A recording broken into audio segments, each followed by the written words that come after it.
And on the land bill, let's take a look at the amendments that were moved by the government in this report. It's exactly been a week since the Lok Sabha passed the land acquisition bill, considering many amendments moved by opposition parties and an overwhelming call to bring in some changes. The government took the initiative and moved 9 amendments and 2 additional clauses. Rural Development Minister Chaudhry Birender Singh had rejected the opposition's contention that the bill is in the interest of the corporate world.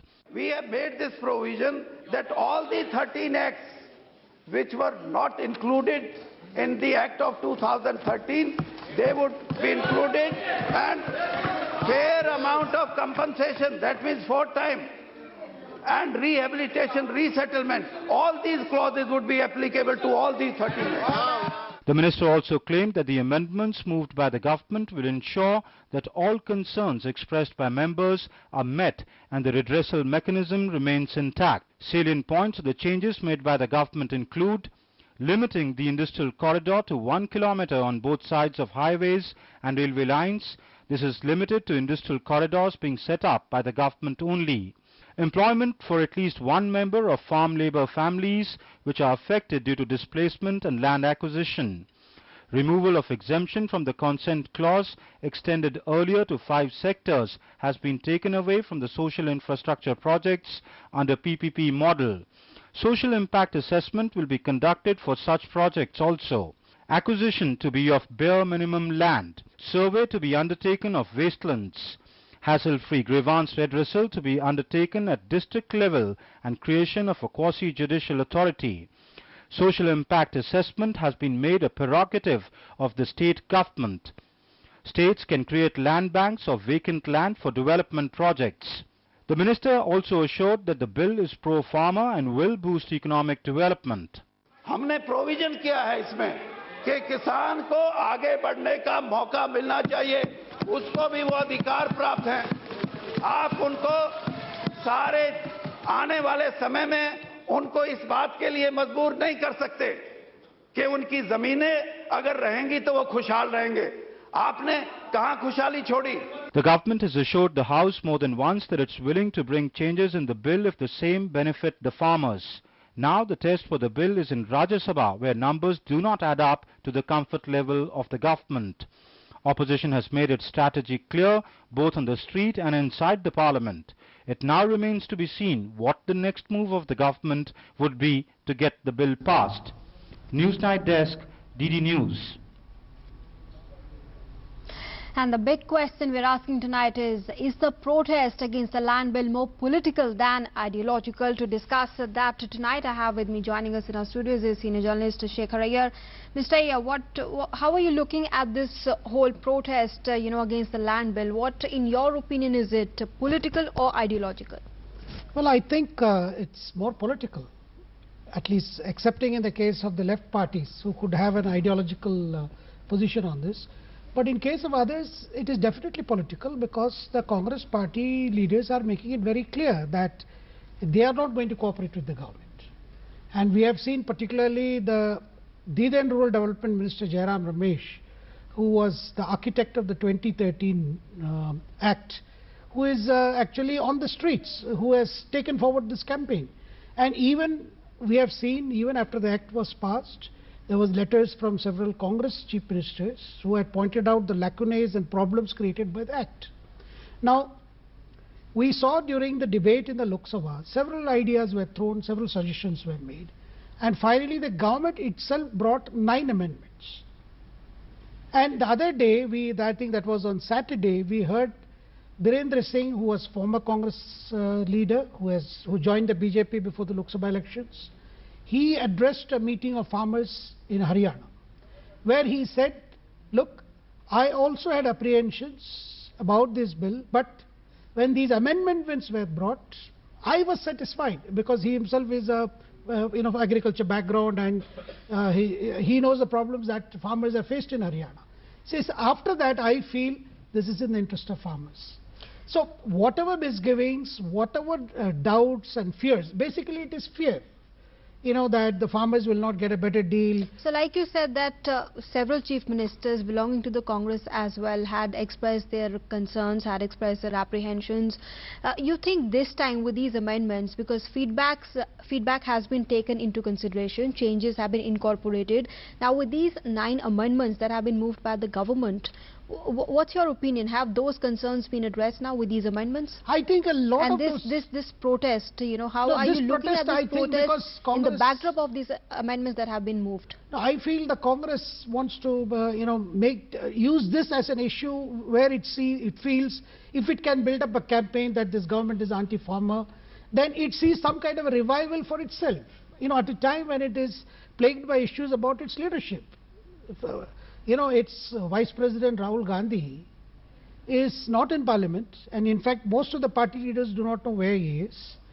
So you have some kind of what they call a Snoopgate 2 issue being raised, and big halla being made, and which the government today made it clear this is making a mountain of something which is not even a molehill, and which is privately also many people say in Parliament that why has Congress taken up this issue.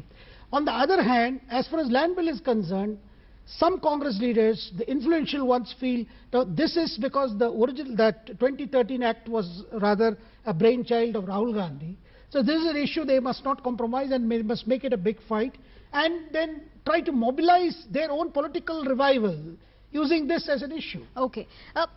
This land bill now, what do you think? Now, will this fast-track development? Will this unblock infrastructure projects? Will it, it'll take that direction, this land bill?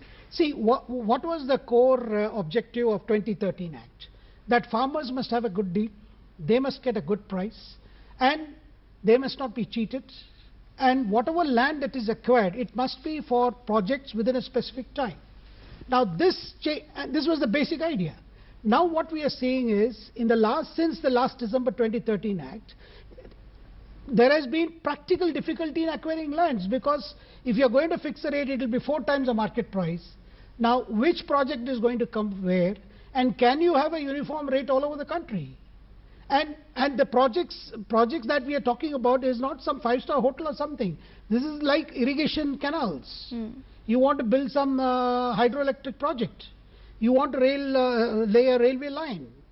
Now there are several, and also defense projects. Now if you take a blanket view that I won't let any project when everything is done, that means you are in fact affecting development. So, Mr. Iyer, if we were to look at the 2013 Land Act and this land bill that's been brought with those 9 changes, changes in the provision, these 9 amendments, what would you say? What are the differences? What are the differences between both the bills? You mean the 2013 Act and this one? Yes. You see, one was mainly concerning about the consent issue. If you say that 80% of of any Gram Panchayat will have to give approval, that means no project to take off, because several vested interests would start at work. That was one. The other issue was social impact assessment. Now here it has been clarified that in certain projects the social impact assessment would stay. Yes.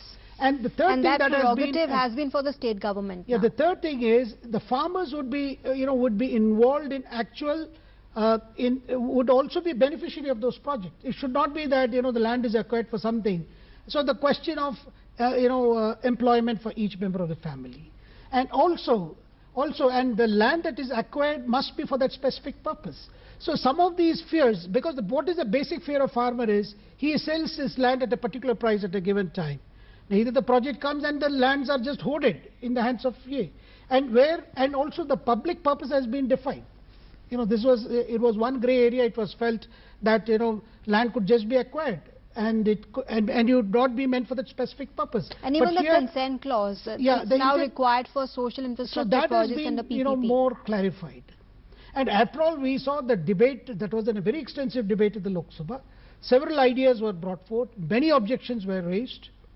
So I think after such an intense debate where several ideas came, for an opposition party, to take this as a kind of an issue which it thinks this is the only way it can build up. The government has also said, Mr. Iyer, that if more suggestions, more feedback come that is in the interest of farmers, the government is ready to incorporate those. The government Absolutely. has said that. The government has been saying from day one that whatever specific objections you bring, after all, these 9 amendments that were made to the government's original act was based on consultation with the states, with farmer bodies, with even there was debate within BJP itself. There were different views within the BJP. Many members of parliament had different views.